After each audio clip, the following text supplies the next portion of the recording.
자, 오늘은 여러분 설 주일입니다. 벌써 시간이 꽤 흘렀습니다. 설은 어떤 명절인가요? 복을 빌어주는 그런 시간이죠. 명절입니다. 다 함께 한번 인사 한번 나눠볼까요? 새해 복 많이 받으십시오. 네, 새해 복 많이 받으세요.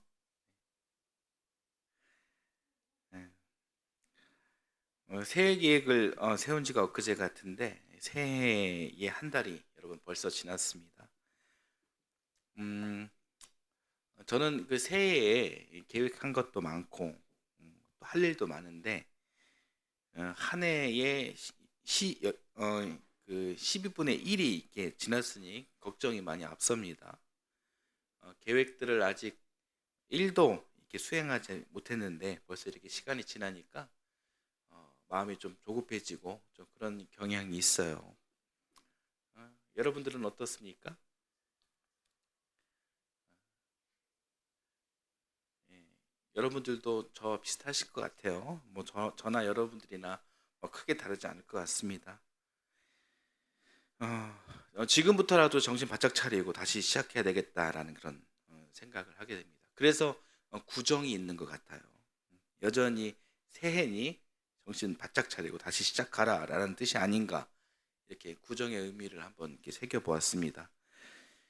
그렇습니다. 이번 명절을 통해서 우리의 이 마음가짐을 다시 새롭게 하는 그런 쉼표로 생각하시고요. 명절을 잘 세고 계획했던 우리의 찬란한 그런 미래들을 잘 성취하기 위해서 여러분 다시 뛰어봤으면 좋겠습니다. 오늘 설교도 잠깐의 쉼표로 생각하면서 여러분 편안하게 들어주시면 되겠습니다. 비유 시리즈는 한 주 쉬고 오늘은 복을 나누는, 하나님의 복을 나누는 그런 창세기 이야기를 함께 나누겠습니다. 오늘 본문을 잘 이해하기 위해서는 이 창세기가 전개하는 이 구조를 잠깐 이해할 필요성이 있습니다. 아주 단순하게 창세기 전개 구조를 한번 설명해 드릴게요. 여러분, 창세기 1장, 2장이 어떤 이야기였습니까? 천지창조 이야기죠.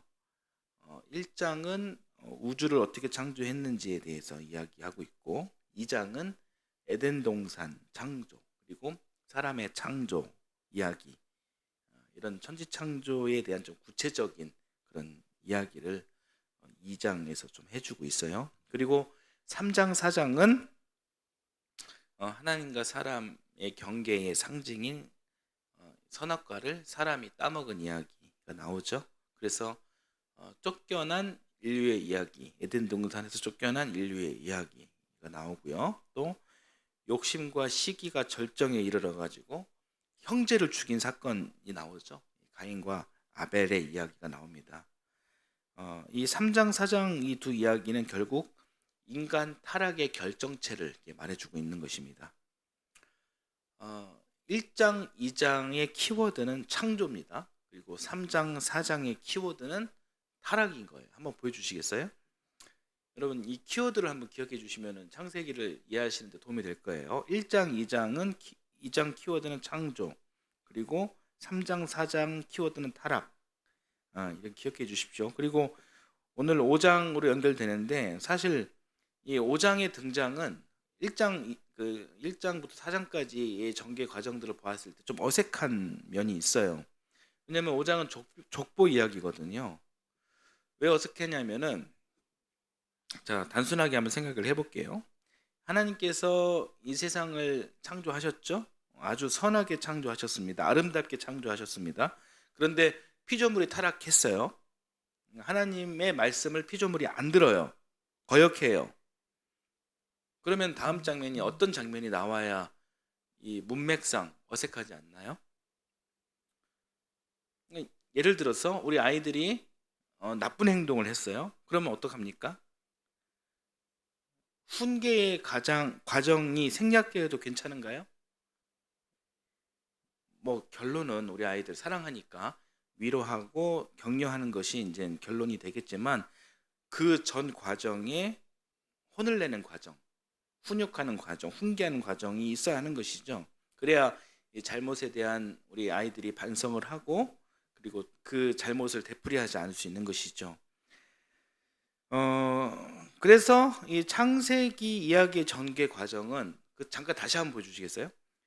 창조 그리고 타락 그리고 6장 7장으로 진노로 연결되는 거예요. 근데 6장 7장은 우리가 이제 잘 아는 노아의 홍수 심판 이야기가 나오거든요. 이렇게 이제 하나님께서 이 타락한 인류를 징벌하시는, 혼을 내시는 그런 장면이 나옵니다. 그리고 심판이 끝이 아니라 심판에 대한 하나님의 후회하는 장면도 같이 나와요.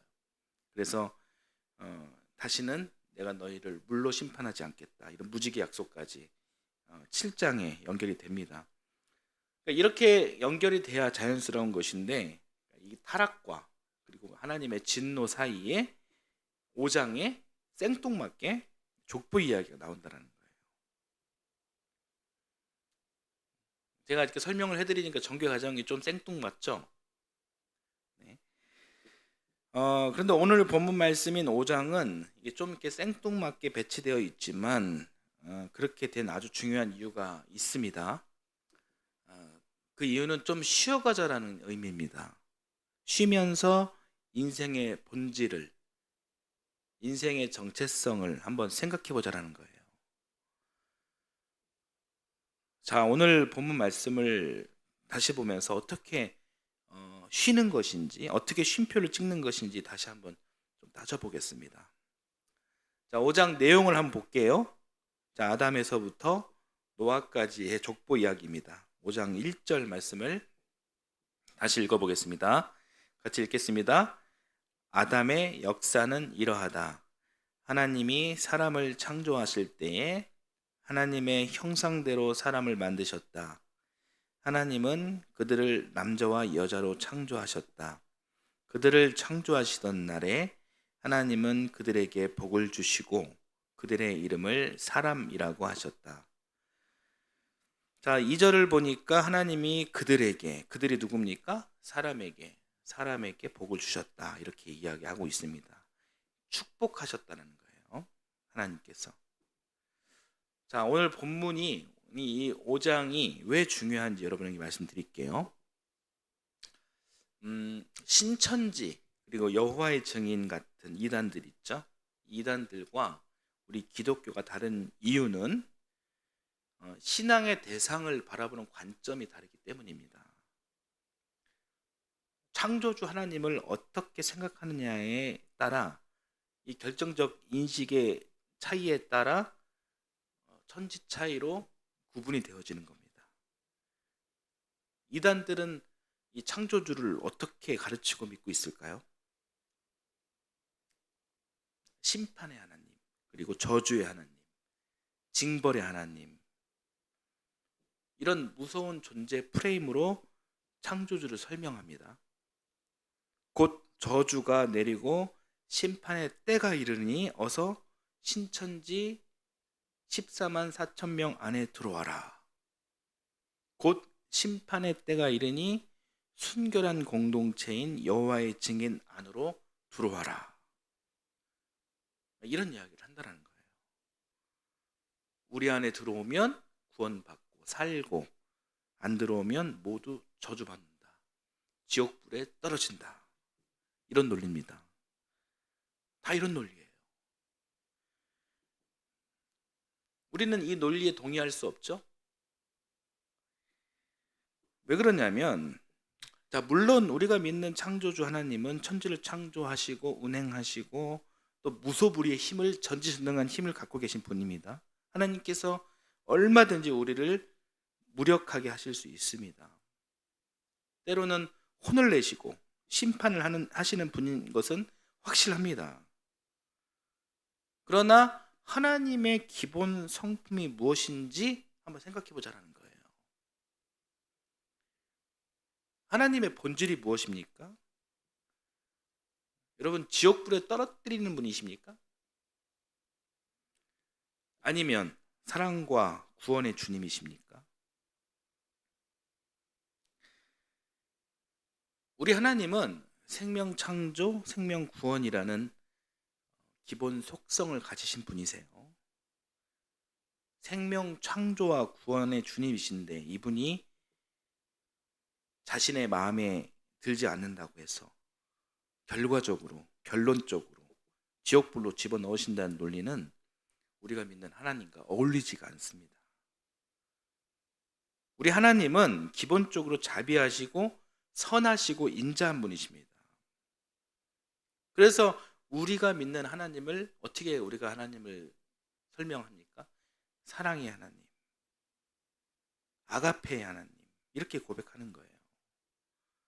이 창조주 하나님의 속성을 그대로 완벽하게 닮은 분이 바로 예수 그리스도이십니다. 우리 예수님도 자신을 소개하실 때 사람들이 궁금하잖아요. 도대체 당신은 누구십니까?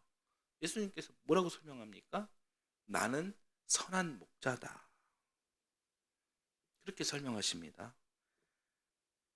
세상을 사랑하시되 끝까지 사랑하신 예수 그리스도의 끝없는 그 사랑은 바로 하나님의 아가페의 정수가 되어집니다.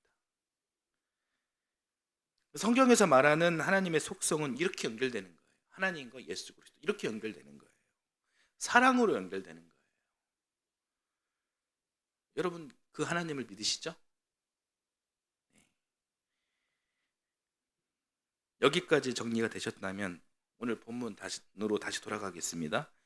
자, 오늘 본문 5장은 타락과 심판 사이에 있다라고 했습니다. 하나님의 형상을 닮은 사람이 생명으로 창조되었는데, 선하게 창조되었는데 선악과를 따먹고 하나님 말씀을 거역하고 형이 동생을 죽이는 이런 사람의 욕심, 탐심으로 이 피조물들이 타락하게 되었습니다. 그래서 6장부터 하나님의 진노와 심판이 들어갑니다. 노아의 홍수 사건이 일어납니다. 자, 이런 맥락으로 성경을 읽었다라고 한번 해볼게요. 문제가 발생하겠습니까?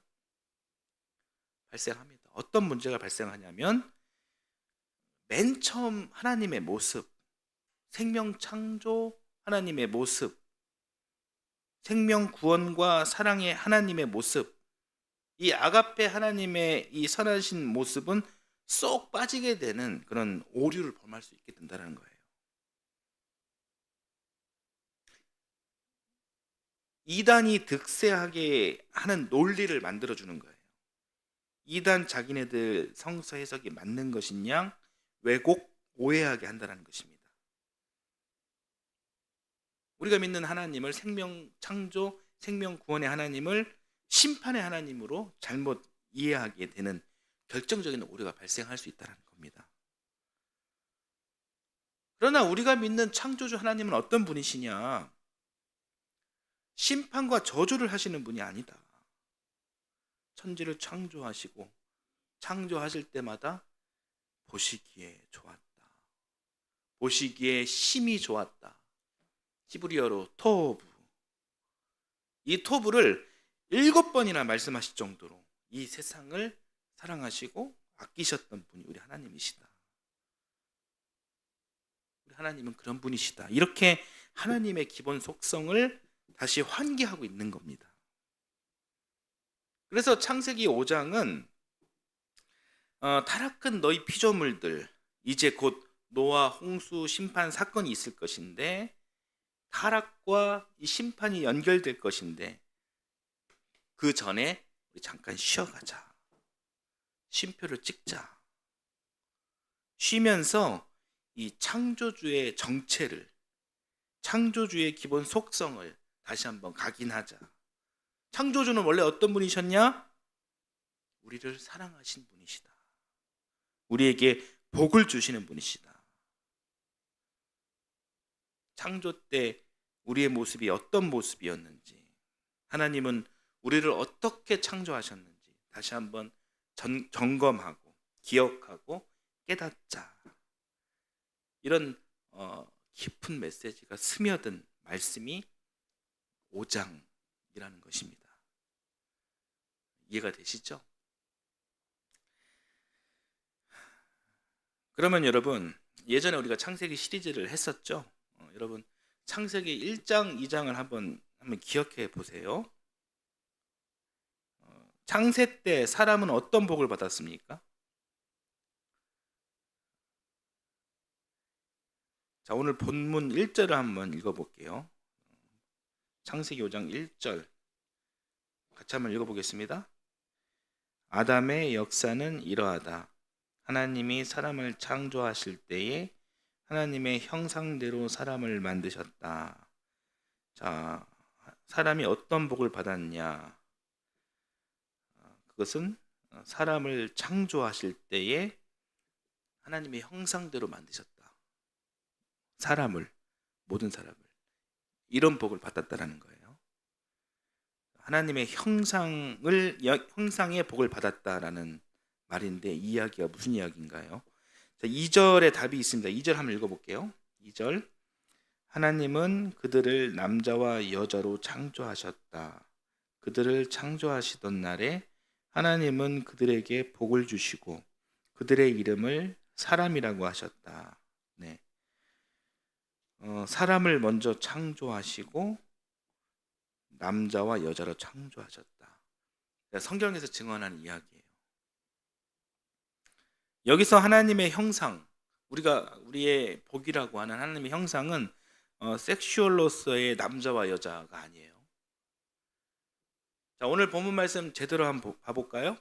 제대로 보면 1절 보면 사람 창조가 먼저예요. 그렇죠?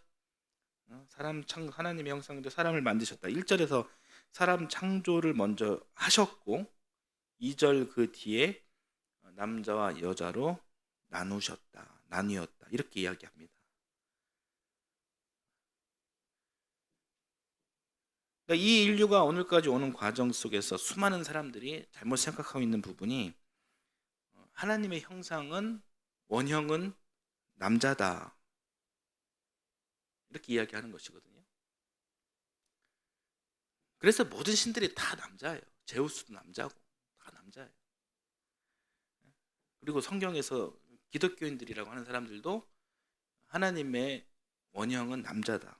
이렇게 이야기합니다. 그러나 이거는 잘못 생각하고 있는 부분이다. 그러면서 여자는 남자를 돕는 배필이다. 남자의 부존재다라는 식의 이해입니다. 잘못된 거예요. 자, 돕는 배필의 돕는의 뜻은 창세기 2장에 돕는 배필이라는 이야기 나오거든요. 이 돕는의 히브리어는 여러분 에제르라고 하거든요. 에제르. 한번 따라서 해보실까요? 에제르. 예, 에제르. 에제르는 뭐냐면 하늘에서 돕는다는 뜻이에요. 따라서 돕는 배필, 창세기 2장 18절에 나온 돕는 배필은 남자를 돕는 게 아니고 신적인 대리자라는 뜻이에요. 천사라는 뜻이에요. 천사. 위에서 내려오는 거룩한 돕는 손길, 그게 에제르예요. 그런데 이 말을 잘못 이해해서 아래에서 돕는 내조, 시중 이런 단어로 그렇게 해석을 하죠. 잘못된 거예요. 대표적으로 결혼 주례에서 이 표현이 아주 왜곡되게 잘 사용됩니다. 잘못된 거예요. 사무엘상 17장 12절에서 14절 말씀을 보면은 사무엘이 하나님께 이렇게 고백합니다. 에벤 에셀의 하나님, 우리가 여기에 이르기까지 주님께서 우리를 도와주셨습니다. 이렇게 고백하는 장면이 나옵니다. 에벤 에셀. 여기서 에벤은 돌이란 뜻이고 에셀은 도움이란 뜻이에요. 에셀과 에제르 같은 말이에요. 에벤 에셀은 도움의 돌이란 뜻인데 도움의 돌. 누가 돕는 것입니까? 전능하신 하나님께서 돕는 거예요. 이 우주를 창조하신 그 하나님이 돕는 거예요. 그래서 에벤에셀의 신앙 고백은 하나님께서 나를 도우신다라는 아주 위대하고도 담대한 고백이 되는 겁니다. 그런데 돕는 배필의 돕는을 이 에제르를 남편을 위한 내조나 시중, 따위로 그렇게 해석하면 되겠습니까? 안 되는 겁니다. 이 돕는 배필은 하나님께서 보내신 하나님의 대리자, 하나님의 천사라는 뜻입니다. 창세기 2장에 나오는 돕는 배필을 오해하거나 왜곡해서는 안 되는 겁니다. 자, 그러면서 또 잘못된 해석으로 이어지는데 하나님을 이 남성의 신으로 오해하는 일이 발생하는 것이죠. 우리가 하나님을 부를 때 하나님 아버지 이렇게 부르고 영어 주기도문에서는 Our Father in Heaven 이렇게 시작을 하기 때문에 무의식적으로 이 신을 하나님 남성의 존재로 인식했을 가능성이 컸으리라 봅니다. 그러나 이건 역시도 잘못된 생각이에요. 하나님 아버지 이 표현은 수천 년을 이어온 남성 중심주의 역사와 문화 속에서 만들어진 언어입니다. 성경의 큰 맥락을 봤을 때 이 아버지라는 단어가 말하는 본질적 의미는 이 한쪽의 성을 이렇게 우월하게 지칭한 것이 아닙니다. 우리가 믿는 하나님은 그렇게 성차별을 옹호하고 조장하는 분이 아니라는 거예요. 그래서 이 아버지에 대한 이해를 부모님 이렇게 이해하면 더 좋을 것 같습니다. 그러니까 이제 인간들이 이 하나님을 이해하기 위해서 한번 생각을 해보는 거예요. 자신의 지성으로, 이성으로 어떻게 하면 이 하나님을 좀 더 쉽게 이해할 수 있을까? 그렇게 생각한 것이 부모님 같은 분이라는 거죠. 사실 이 표현도 하나님을 담기에 다 참 부족한 언어죠. 그러나 인간이 만들어낸 언어 중 나보다 나를 더 사랑하는 일방적인 그 사랑의 의미를 표현한다고 했을 때 부모보다 더 확실한, 더 강력한 그런 비유가 과연 있을까? 없다. 인류가 가진 언어 속에서 주고받는 기브 앤 테이크가 아닌 무조건적이고 일방적으로 주는 그 사랑을 발현할 수 있는 유일한 존재는 부모다. 그래서 하나님 아버지, Our Father in Heaven 이 언어가 나온 거예요. 그렇게 이런 지칭이 나온 것입니다. 하나님은 그런 의미로 그렇게 지칭하게 된 건데 이것을 또 왜곡해서 하나님은 남성의 신이시다 이렇게 이해하면 안 된다는 거죠. 그리고 인류를 지칭하는 그런 히브리어 단어가 하아담이라는 언어가 있습니다. 이 아담 앞에 정관사 하가 붙어가지고 하아담이라고 합니다. 그러니까 이 단어의 뜻은 그 아담이 여러분 남자라는 생각을 하기 때문에 이 단어의 뜻을 남자라고 생각하지만 남자가 아닌 거예요. 하아담은 인류를 말하는 거예요. 인류의 대표 사람을 말하는 거예요. 그래서 아담이라는 이 언어에는 아담이라는 뜻만, 남자라는 뜻만 있는 것이 아니라 인류 대표 사람의 의미로 이 아담이라는 언어를 쓰는 겁니다. 그렇게 우리가 이제 이해하듯이 이 아버지를 남성이 아닌 이 부모님을 상징하는 뜻으로 이렇게 이해하면 큰 문제가 없을 것 같습니다. 그래서 하나님 부모님 이렇게 불러도 되는데 좀 어색하잖아요. 하나님 어머니 이렇게 하는 것도 좀 어색하고요. 그동안 이 하나님 아버지 이렇게 불렀기 때문에 하나님 아버지가 이게 자연스럽긴 합니다만 이게 좀 불편하신 분들이 있을 수도 있어요. 이런 분들은 이 아버지를 빼도 됩니다. 저 같은 경우에는 그냥 하나님 이렇게만 불러요. 붙이실 분은 붙여도 괜찮지만 신과 인간의 동형론, 신과 인간이 같다라는 그런 동형론에 안 빠지시면은 사실 아무 문제가 되지는 않습니다. 중요한 것은 하나님의 정체는 사람의 성과 전혀 무관하다. 이것이 연관성이 없다. 이것이 중요한 것입니다. 길게 설명을 드렸는데 어찌됐든 간에 하나님을 닮은 하나님의 형상은 하나님이 남자의 신이다, 여자의 신이다 라는 이야기가 아니라 한번 PPT 보여주시겠어요? 그런 것이 아니라 하나님은 영적인 분이시다. 우리가 하나님의 형상을 닮았다는 이야기는 우리가 하나님의 영을 닮은 존재다. 사람만이 하나님의 영을 닮은 것이다. 우리 마음속에 영의 씨앗이 심겨져 있다.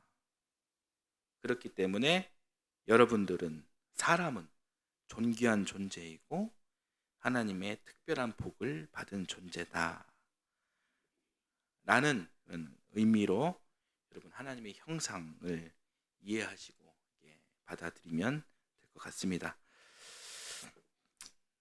저를 한번 따라서 해보실까요?